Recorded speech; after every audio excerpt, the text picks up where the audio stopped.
My name's Justin McClue, and I'm here today with Will Sloan. And you're listening to the Important Cinema Club. And today, we're talking about Turkish cinema. And this is the last in our 4-week International Cinema Club. Oh, thank God. We've had some of the lowest listener numbers of any episodes that we've ever done. Well, I've enjoyed it. Yeah, I think that we did the work and we did the right thing. That we can point to this month when we do yet another episode on a Poverty Row filmmaker. But you know, I think we've made good discoveries this month. Mm-hmm. I have, at least. And so we decided when we were going to talk about this topic that we wanted something a little bit more trashy. So I picked the actor Cüneyt Arkın, who is most famous for appearing in Turkish Star Wars. Now, a lot of people will be listening to this and say, Turkish Star Wars, what's that? Mm-hmm. It is exactly what it sounds like, a low-budget Turkish ripoff of Star Wars. Well, ripoff of Star Wars? I mean, it steals from Star Wars, whole scenes. It sort of gets the aesthetic, including stock footage. Yes. So, Turkish ripoff movies, I sort of fell in love with them, early in university.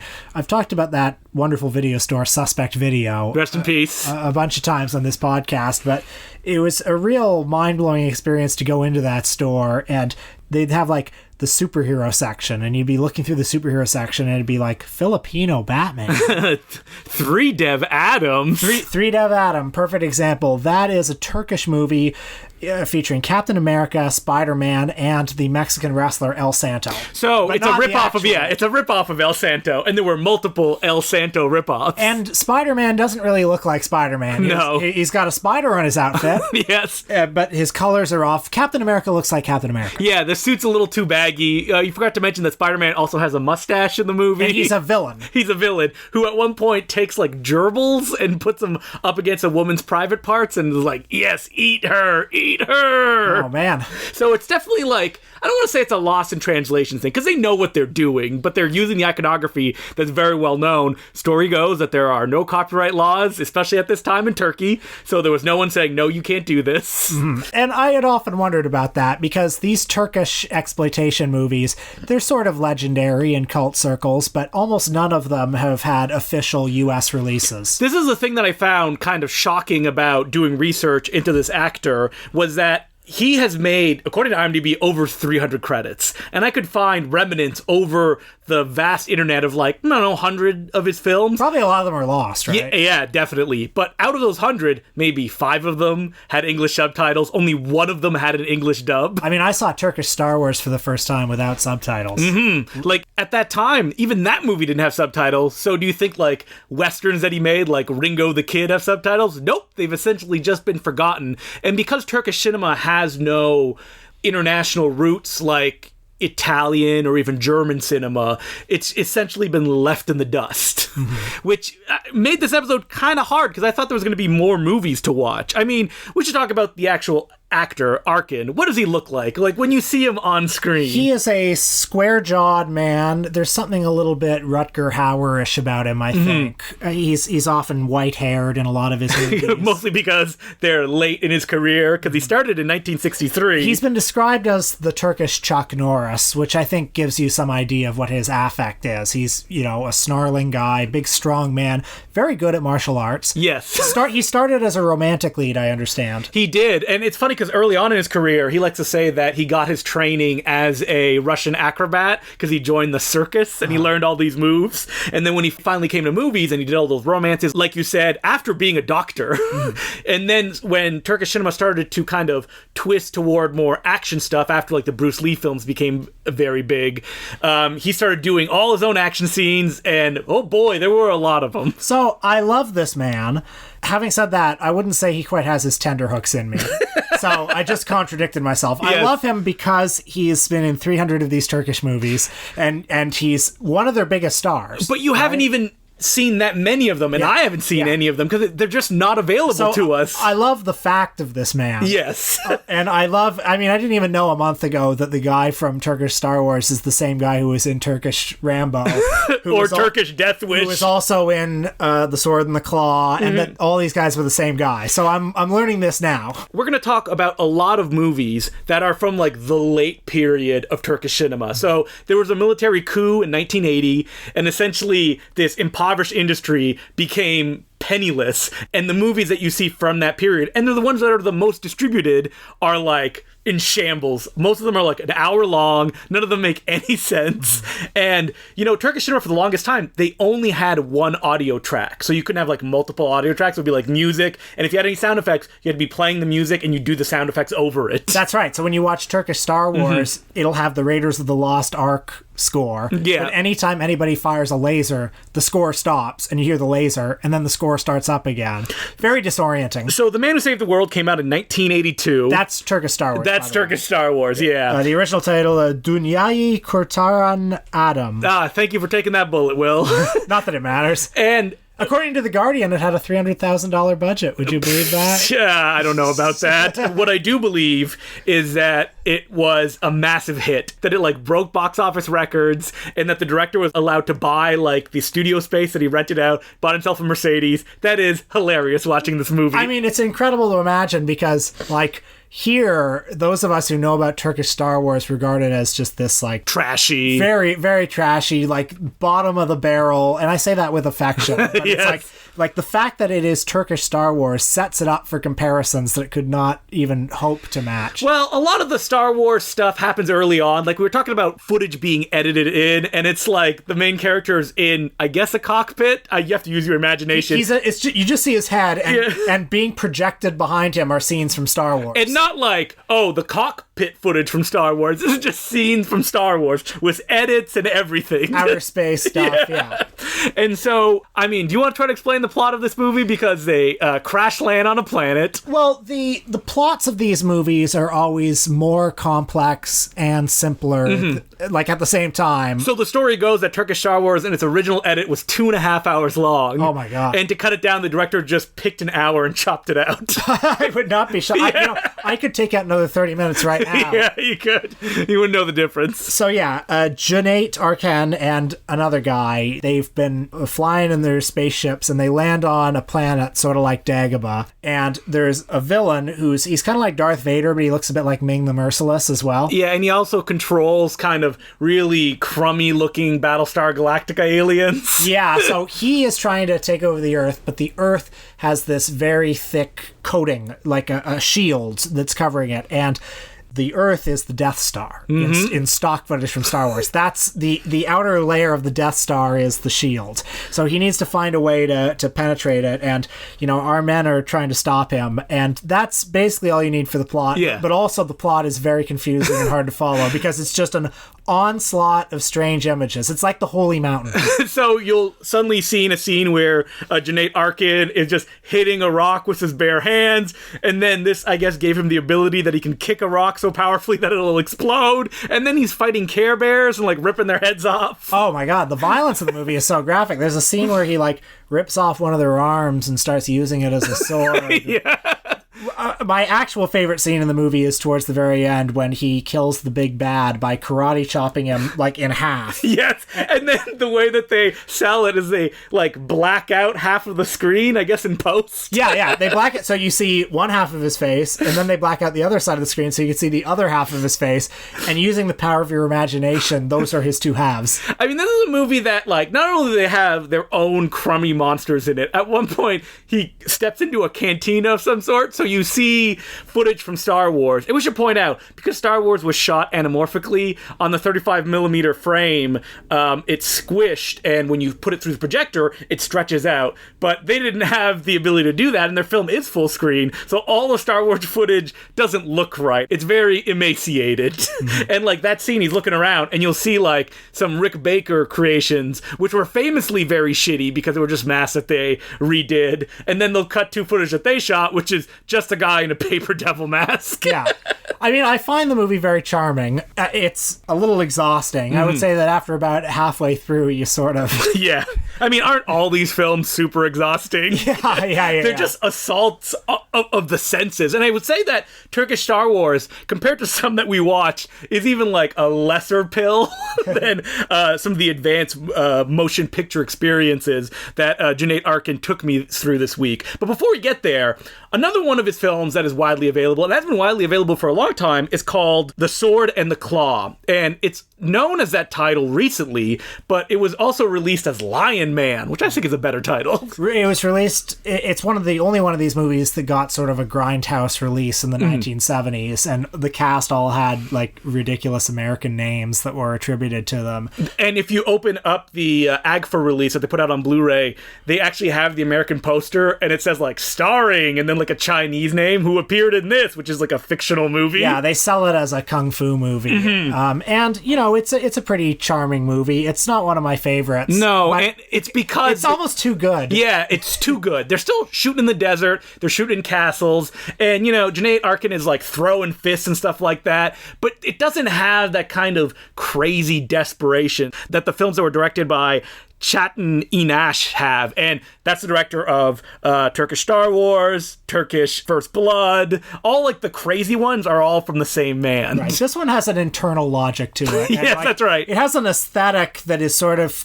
I love the aesthetic. It's very Renaissance fair. Well, it's a swashbuckler, so it's like a ripoff of like Errol Flynn movies. Yeah. And it very falsely promises you Cüneyt Arkın with tiger claws, which only happens in the last 5 minutes. Disappointing. So yeah, he's like the son of, you know, a king and a queen or whatever. Yeah. That's raised by lions. Yeah. It takes revenge. Yeah, it's you know, that old story. Yeah. It doesn't really matter what happens in it because, you know, it's fine. It feels like this is one of the hundreds of movies that he made in that mold. Yeah, and I have a feeling that this is one of the only ones to get released on this side of the Atlantic because it doesn't have a lot of stolen music in it.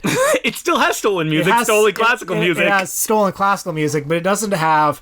Like, most of these Turkish movies will have the Godfather theme. Yes. A lot of them will have Raiders of the Lost Ark. A lot of them have the Enter the Dragon theme.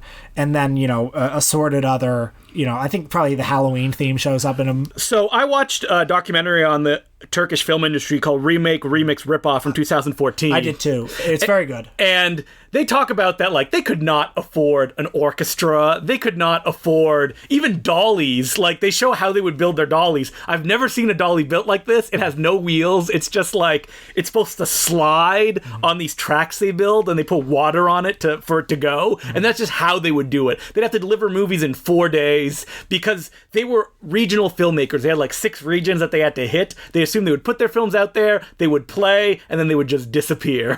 Because video was not like the big thing on their mind. This was like disposable trash to go out to the masses. And that director that I mentioned who did Turkish Star Wars said that he directed like so many movies and he didn't even feel like he had made a real movie yet. He felt that like the resources weren't there and he just kept making it because he had to pay the bills. Well, what's amazing is how prolific this film industry was and how few people were actually participating in it. There were, 10 directors? Yeah, 10 directors and like one major film distribution hub. And even 10 may be a generous number. Well, there were still some art house directors, like the guy who made Dry Summer in 1963 was a bit of an art house hit. In 1982, Yol would come out, which is like the big Turkish film. That's a notable film because the Turkish film industry sort of flowered after the Second World War. Flowered might be too heavy a word for it, but like they produced a number of romantic and dramatic films inspired maybe a little bit by like British kitchen sink realism or the Italian neorealism, stuff that was sort of I think piggybacking off certain trends in European art cinema. Still ripping things off, huh, Turkey? Well, as they say, how many stories are there? Yeah, exactly. 10. Turkish Death Wish. And then, you know, in the 50s and 60s came a lot of movies with people dressed in Halloween costumes. Yeah, well, like Peplums were really big in Italy, so they kind of ripped that up. Like swashbucklers, there's always an element of romance to these films. And they were very inspired by the serials more than like any other film industry like that. Like Wham Bam kind of Flash Gordon kind of stuff really inspired them a lot. Not usually in science fiction modes. Supposedly, I read one interview with the director where he was like, Turkish Star Wars was Turkey's first science fiction film. And I was like, I don't know if I believe that. Yeah. But like one of the most famous ripoff films is Dracula in Istanbul. And like that's one that like started the wave and kind of defined Turkey as like the rip-off nation. Yeah.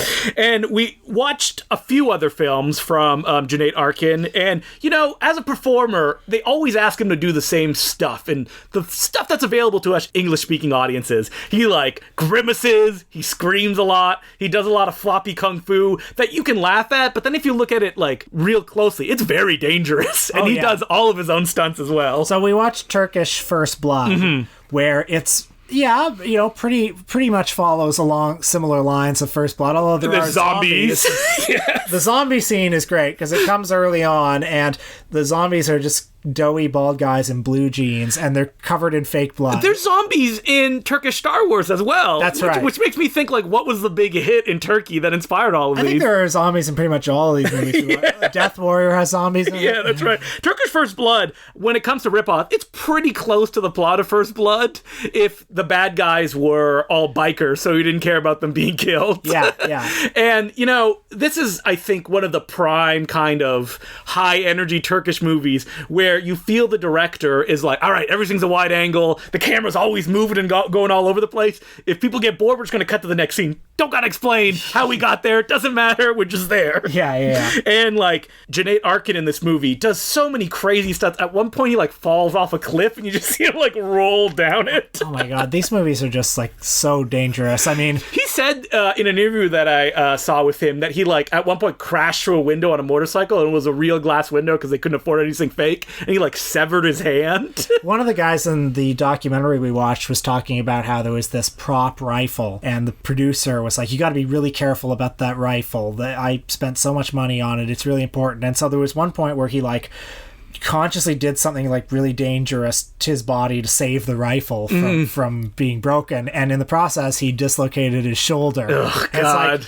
It's like, what are you doing? You're killing yourself for the prop. Well, watching Turkish First Blood, I don't think they had blanks in the guns because the way that they shot, you see him fire and then you'll see like something being hit with no one around it, which makes me think that it would probably be cheaper to get real guns and fire them at people than it would have to get blanks and then like pretend. Something I like about these movies is that they take things that are very familiar and show them through a strange lens. It's not like an Andy Warhol picture of a soup can where the picture is cartoony but also very, very technically skilled. It's more like a Jean-Michel Basquiat picture of a soup can. Even that's not really a great comparison because he was a great artist. Well, it's like a weird, shoddy facsimile, but you go with it. It's kind of like a dream, right? Where you like wake up and you're like, wait, what happened in that movie? I think this happened. Yeah. Or like it's what you think about as you're falling asleep, and like different thoughts are kind of like running into each other. Things are too fast. All of this intellectual property falls into this soup. Yeah. Have you ever seen, there are these videos, they're like automatically generated for small children. Oh, I've seen them, yeah. Yeah, where it's just like Peppa Pig and Spider-Man and a couple of other, copyright characters just like playing together and not doing anything. And they're all pregnant. Oh, yeah, and then they get killed. Yeah. Because as they auto-generate, they like go down like the rabbit hole of getting more and more extreme. Yeah. And some of the Turkish films feel like that end result of that kind of machine making these movies. I mean, we both watched Death Warrior from 1984. Which I think if you're going to watch a Turkish action movie, this is probably the one to watch, even more than Turkish Star Wars. I saw this one in high school, and it just like blew my mind. I could not believe, no subtitles again. Yeah, but you don't need them. No, because even if you have them, it just makes things more confusing. I watched it with a bad English subtitle track, like a fan-made one where it may as well not have had them. Yeah. I got the gist of the plot, but again, it's a movie where the plot is quite simple, but it's impenetrable. So, supposedly, a lot of this footage is from a different movie that Cüneyt Arkın made, which makes sense. Yes. But there's still new stuff in it as well. And this is the one that kind of rose to the top, because the previous movie doesn't have English subtitles, so we can't watch it anyway. And, I mean, what is the plot of this one? He's like a Dirty Harry type cop? Yeah, Arkın is the titular death warrior, and it is his job to save Turkey from the plague of ninja zombies Yes. who are literally rising from the grave. Which the movie cuts to every 2 minutes to see them like practicing and doing their ninja stuff. Yeah, why ninjas are in Turkey. Yes, never explained. Never explained, but they're taking over. And you would think a guy like Arkyn, the death warrior, would be sanctioned by the government Nope. police force. But no, he's a loose cannon. They don't want anything to do with him. So he's a one-man army. And boy, is he a one-man army. Do you remember the scene where he's got a bow and arrow and he's fired? It's just a throwaway moment among many, but Yes. he's got a bow and arrow and he's like just fires like one after another like he's firing a gun at them. Yes.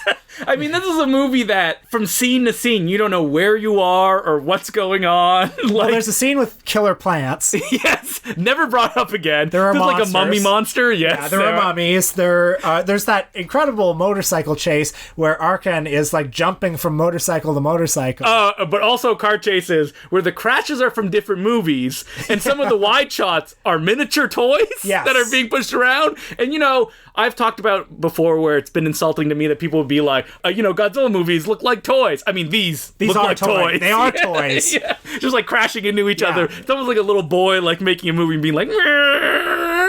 Yeah, and it's a movie where just like none of the formalities are there. No. I mean, there's barely any plot. The cameraman, no matter what scene it is, it feels like someone's hunting him with a knife. He's like running around trying to catch what's going on. The editing is just totally disorienting. And then when it ends, the end is like when you think there's one more step and you get, it's like, that's right. What? As the movie plays, Arkyn's like leather jacket seems to get smaller and smaller until it's like up to his breast, and you're like, what is going on? I like the last shot, by the way, where he's fighting like Horrifying. a man on fire. Okay, It's not actually a man. Yeah, so the ninja warrior king explodes, and you think it's over, but oh no, he comes back to life. And what it looks like is special effects people like holding a flaming dummy on a big long stick, and you see Arkyn like has to kind of fight it, but he's still terrified of the fire, which is very real. So he keeps like taking a step back and like kicking it, and the dummy will swing back towards him. Just it's real life faces of death footage there. Yes. And Death Warrior from 1984, that was pretty much like the end of kind of Turkish cinema as, cult people know it. Yeah, as you said, the military junta took over in 1980, and it became very hard for the Turkish film industry at that time. Just simple things would trigger censorship. So, for example, in the documentary, one of the directors is talking about how they shot a scene at a beach where there were some people who were sort of up to their ankles at a beach, and the government said, oh no, this is revealing a potential entry point for foreign invaders. So we had to cut that. Like, movies would just be cut to the bone, basically. The director of that film, Yol, which won the Palme d'Or at the 1982 Cannes Film Festival, that was not sanctioned by the Turkish government. No, he directed it from prison. His assistant directed it from very detailed notes. Right. And a lot of his earlier films after that won the Palme d'Or were just seized and destroyed. I think that, like, when you watch the Cüneyt Arkın films, what's interesting about them are that they're from a kind of industry that was never able to move technically. They got started really late. Like you mentioned, in the 60s, when they finally, like, post-World War II, that was essentially, like, the beginning of a Turkish film industry. And it was so popular, and they had to kind of churn stuff out so quickly that they never got a chance to, like, all right, well, we can make this look more polished. What is film grammar? Yeah, exactly. Yeah. Like, no one has, like, a mixer that has multiple audio tracks. Like, isn't that, like, one of the first things that you would have to get? And, I mean, there are great filmmakers from Turkey, like Nuri Bilge Ceylan, for instance. But as we learned in the documentary, a lot of Turkish film and TV production is still as rushed and hectic as it was in those days.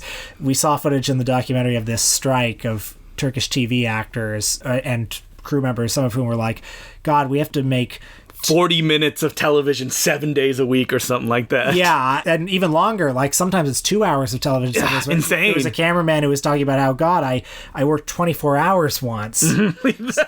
I mean, like, any film industry is tough, but, like, especially in Turkey, it's obviously, like, an audience that's not only hungry, and the money men are like, yeah, it doesn't matter. They'll, like, take it no matter what you give them. But, I'm fascinated by what you said about how Turkish Star Wars was actually a gigantic hit in Turkey, because I would have assumed that it was just, like, a weird freak curiosity. And the fact that it was a huge hit like is interesting to reckon with, because people, I'm sure the people of Turkey know. No, they do know. They do know it's silly and that it's like, goofy and that it's cheap. And like when we first saw Turkish Star Wars, I'm sure that we watched it with a certain amount of like, so bad it's good. Yeah, of course. I remember watching Death War and being like, look, you can see the shadow of the cameraman, which you see a lot in the movie. Yeah. And, I mean, these movies are wildly entertaining, so they succeed on that level. Yes. But also, clearly there was something that people in Turkey were responding to, the fact that it's okay that it didn't look like the real Star Wars because it was our Star Wars. Well, they were able to, like, look at it and go, oh, it's kind of like the Adam West Batman. Like, we know it's a joke. Turkish film, like, it could work on that level. And, I just think it's still a bummer that not more of it, like, crossed into any other English-speaking territories. I agree, but I would also say that I think a lot of these movies benefit from being kind of underground. I guess. Like, sort of stumbling on Turkish Superman. Yeah, or like Turkish Star Trek. But I feel like those ones are the ones that everybody knows, and they've been the one that people have known for decades. There's like nothing else. Well, I was fascinated watching that documentary, just how much there is to discover. Yeah, like I wanted to watch Turkish Machine Gun Kelly, and it's not available with English subtitles. There's a Turkish Laurel and Hardy. Yes. And of course we found out that during the military junta there was an explosion in Turkish porn. A massive explosion. Like porn was like pretty much 50% of the film industry for a time, even under this right-wing authoritarian rule. Yeah, well, it's popular. It's pornography. Everybody loves it. Yeah. So, I hope that there's more movies that kind of escape from this history of cinema. But until then, I would recommend people go check out Death Warrior and Turkish First Blood. Do we have any letters this week? We do have letters. And as per usual, you can send us letters at importantcinemaclubpodcast@gmail.com. And our first letter goes, "Hello, Justin and Will. I was originally going to write just to tell you how much I love the Important Cinema Club. I really appreciate your enthusiasm in discussing movies, your camaraderie, and that your audio quality is above the standard of many film podcasts I've long since given up on." Wow, thanks. And also, you know what else we don't have a lot of? Our awkward silences. That's true. Does that happen a lot in podcasts? Oh, of course. Oh, I don't listen to those ones. Yeah. Any awkward silences on this podcast are edited out. That's right. And the letter continues. I've also written this letter to say the Patreon subscription I recently signed up for is well worth the money, and I recommend it to anyone who has not given it a try. Well, you said it. Yep. Your reaction to the final movie shown at the 2018 Nitrate Film Festival is worth every penny. Wow. But the main reason I am writing is to thank you for solving a film question of mine that I've had for decades and honestly never thought would be answered. My two vivid film memories aren't that unusual. Seeing the re-release of Disney's Peter Pan in a theater in 1982 and seeing Star Wars on a VHS tape in 1983 that my grandfather, who owned a satellite dish, recorded for me. But my third memory is a bit more off the beaten path. I can recall sometime around 1985 watching an unusual scene from a movie with elements of martial arts and vampirism in which a man was spun around in the air by someone before throwing them to the ground, doing a split, and drinking their blood. I can't explain why, but this image stayed with me to the point where every few years I would do a cursory search of the Shaw Brothers catalog or type Kung Fu vampire films into various search engines in a futile attempt to find out what I'd seen that had made such an imprint. Well, we're about to reveal he was searching the wrong thing because it wasn't credited as a vampire film. I've recently been listening to the Important Cinema Club series chronologically. Yes, even the Elaine May episode. What? I think the Elaine May episode is good. I said something yeah, that's about right. it on Twitter, yeah. And I'd gotten to number 74 on the Criterion Collection, which for some reason I had not listened to since discovering the podcast a year ago. Then at 48 minutes, 46 seconds, now I have no memory of having this discussion, I heard the words that put an end to this 35-year puzzle. When there was a discussion of a movie you had watched that was better than Equinox. Why would we have said that? Because we watched Equinox. Oh, did we? Podcast. And actually, there were a lot of movies that were better than Equinox. In which Will said there was a moment where a guy literally spins another guy around. I stopped dead in my tracks upon hearing this and typed Kung Fu Zombie into Google to find the movie you two were discussing was available on YouTube. An hour and 6 minutes in, I rewatched the same scene I saw it age 7. I was not sure had been real or a fever dream, and the mystery came to an end. I won't say I had the sleep of the just that night, but the fact that the question has finally been put to rest, and I will no longer randomly think of this scene while I'm at work trying to concentrate on offshore wind turbines, I owe you two a very sincere thank you. What's funny about this is he doesn't mention that I put it out on Blu-ray, which is maybe because he doesn't know if he's listening chronologically. Yeah, if you liked watching it on YouTube, you'll definitely enjoy Justin's Gold Ninja video release of Kung Fu Zombie with a supporting feature Kung Fu from Beyond the Grave. Yes, which are two films that star the same guy, Billy Chong, and are two kind of supernatural tinged versions of the movie. And I should point out that there are actually two versions of the movie on the Blu-ray. One that's like a full screen, kind of cleaned up, and another one that's kind of widescreen, but more off a VHS copy. There you go. A real Criterion move right there. So I still remember when we watched Kung Fu Zombie because... Did we watch it together? We did watch it together because I don't think we had high hopes for it or anything, but we ended up just being very delighted by it. Clapping and cheering and just having a great time. Well, I'm glad this guy reminded me that we watched it together because I had completely forgotten that. The letter continues, I won't push my luck and ask for a long-awaited Andrei Tarkovsky episode or my dream episode of a dual review of one of my favorite films, David Cronenberg's Crash, and one of my least favorite films, Paul Haggis's Crash. So I'll just say thank you again for making such an entertaining show, and I will be a fan for life. All the best, Chris. Well, what is there to say about Crash, the Paul Haggis one that hasn't been said? It's bad. Yeah, real bad. Paul Haggis canceled as well. That's right. I forgot about that, yeah. So many people have been canceled. Everybody's bad. The thing about Paul Haggis is, like, the ones who have been canceled who stick out in my memory, are people that you like. Are people that I liked before, but Paul Haggis, it's like, oh, he's bad? What? Oh, man, I gotta throw my Deuce House DVD collection in the garbage because he was the creator of that. That's right.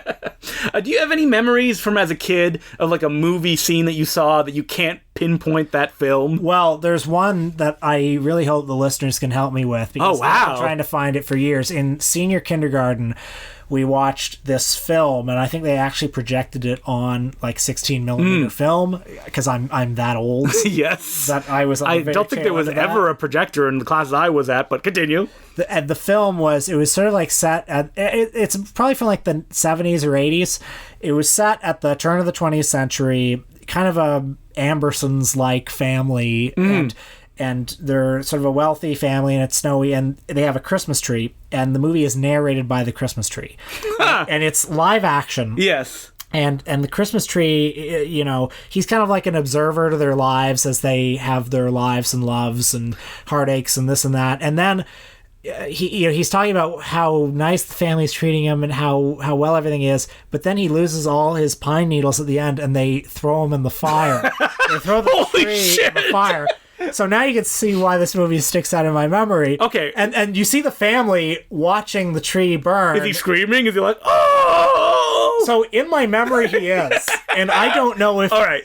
I mean, you know you got to get on the line. This is a Paul Carup question, the guy who runs Canuxploitation. Because if you saw it on 16 millimeter, it's probably like an NFV film or something like that. Probably. Yeah. Well, and the other clue is, I remember at the end, the youngest daughter of the family has one of the tree's pine cones, and she plants it. Okay. Hoping the tree will grow again. And that's kind of bittersweet ending. So, did anybody else see this? Because I have spent so much time trying to find this. I've been up at night searching, like, okay, Christmas tree,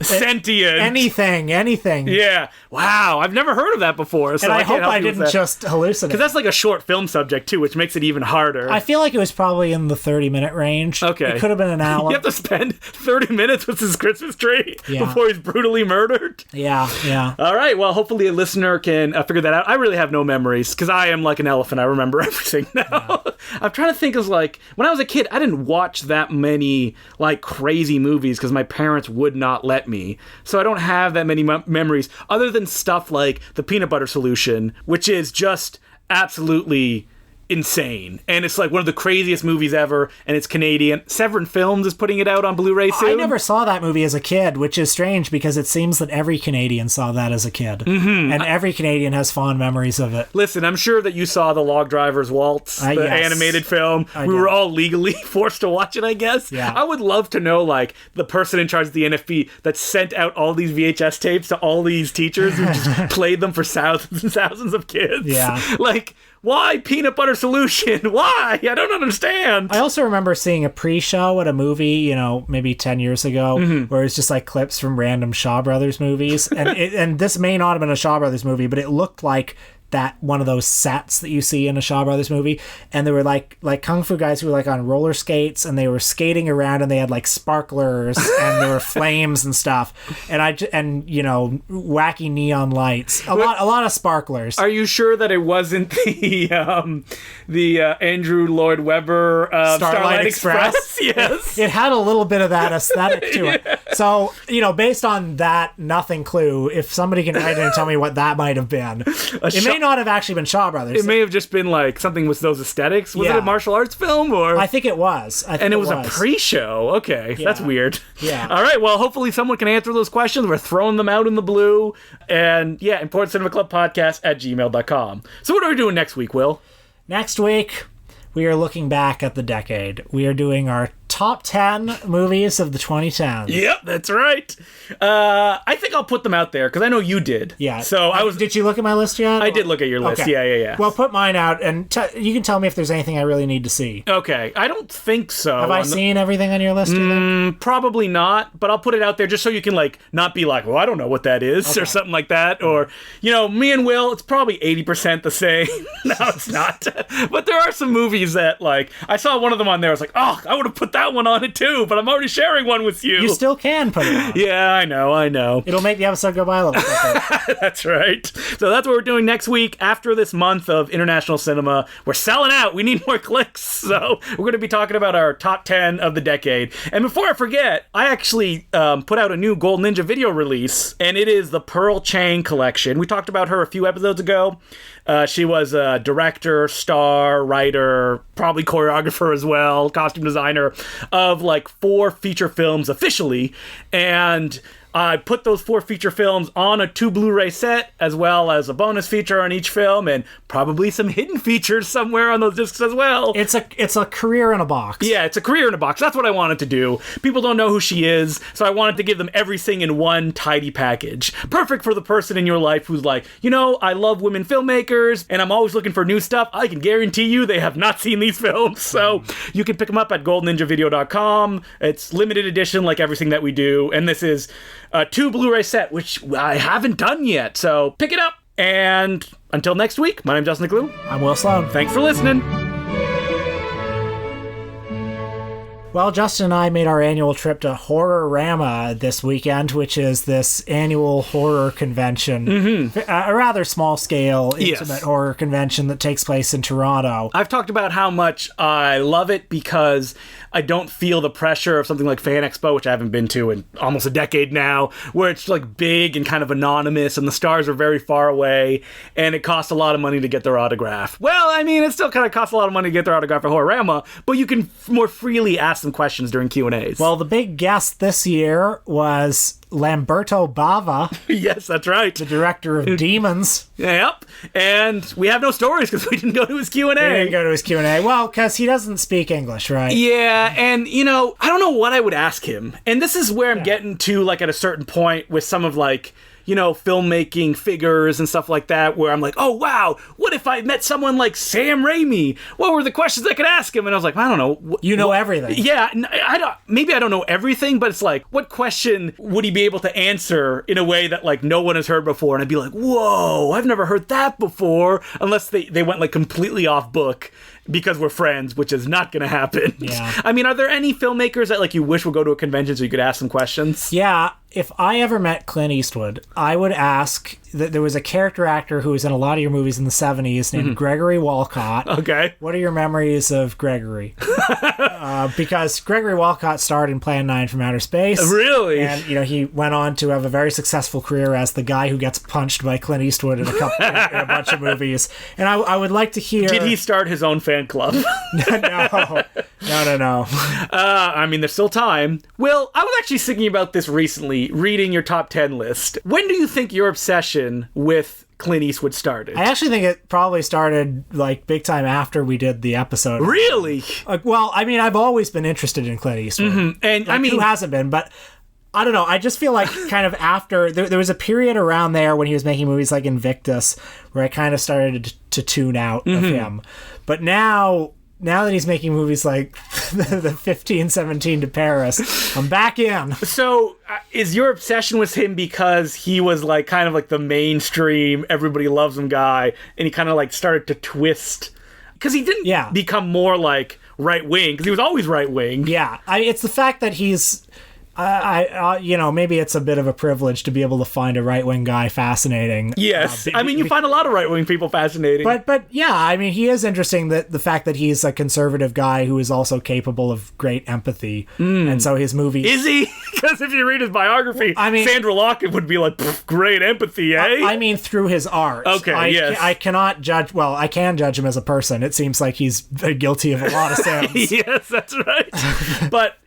So what interests you is that, like, you can find the movies affecting when he is such a bad man. And I also think that he has a particular point of view in his movies that you just don't get anywhere else. It's like he's... Not in this polished mainstream form, you mean? Well, he has a very particular kind of conservatism. He doesn't like government bureaucracies. Like in The Mule, that's a movie where, there are things about it that are almost progressive. It's like, it's a movie that shows you sides of America you don't normally see in movies, and the villain of The Mule is the war on drugs. It's like even the Mexicans in The Mule come across kind of okay. Yeah, they do, especially because they love this fucking Clint Eastwood. Yeah.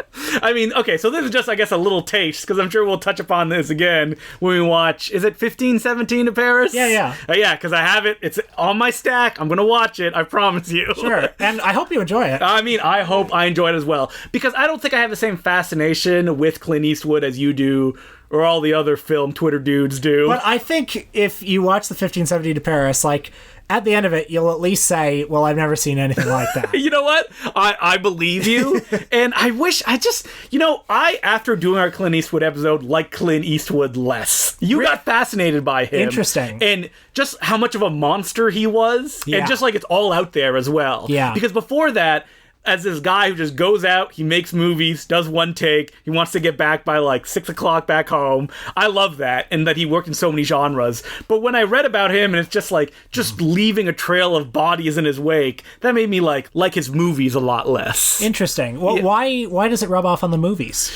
I think, I don't know. Because I, think he's probably not that great a person in real life. I mean, there's a lot of people whose movies I love, and I probably don't think that they're that great a person. Maybe because he's just out there more, and maybe because a Clint Eastwood film is a Clint Eastwood film, if you know what I mean. Like, you stop being interested in stuff like Invictus, because that didn't feel like a Clint Eastwood film anymore. Yeah, that's right. But then when you make something like Gran Torino, it's not only playing off iconography that he did before, but it's also, like, just pure him at this point in his life. I think even Clint Eastwood's worst movies become more interesting just by virtue of the fact that he was involved in them. I agree. It's like he brings so much just as an icon. But you still have not seen the Four Seasons movie, have you? Oh, the Jersey Boys. Yeah, Jersey Boys. No, I haven't seen that Which is the one that, like, makes me want to see it just because it's like, Clint Eastwood made this? Yeah, well, now that I'm back in on Clint Eastwood, I think I should check it out because, something about his drab visual style. It's going to be bad.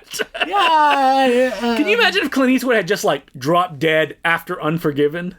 Do you think that when he passes away, people will look at him differently? Because I don't think they will. I think they will still remember him from, like, the Fistful of Dollars and all that other stuff. I think so. Well, I think Clint Eastwood's legacy is secure. Yeah, I don't think that unless he did something, like, really crazy, I don't think it's going to change. No, but I also think that some of his mystique, though, now comes from the fact that he had that great comeback in the 2000s. It's like... the fact that he's 89 years old and is still making movies. The chair, of course. But the fact that he is, I think nobody has been a bigger star for longer than him. Do you think there could be a late period, like Clint Eastwood comes to like the radical left side, where he's like, you know what? I've been wrong this entire time. No, I don't think you don't think ever so. Happen. No, I think he's fine with Trump. Yeah, he's fine. Has he commented on Trump at all? Well, he hasn't endorsed Trump, but he's said things like both parties are kind of okay, that sort of thing. I think he's fine with Trump. Yeah, he's probably fine.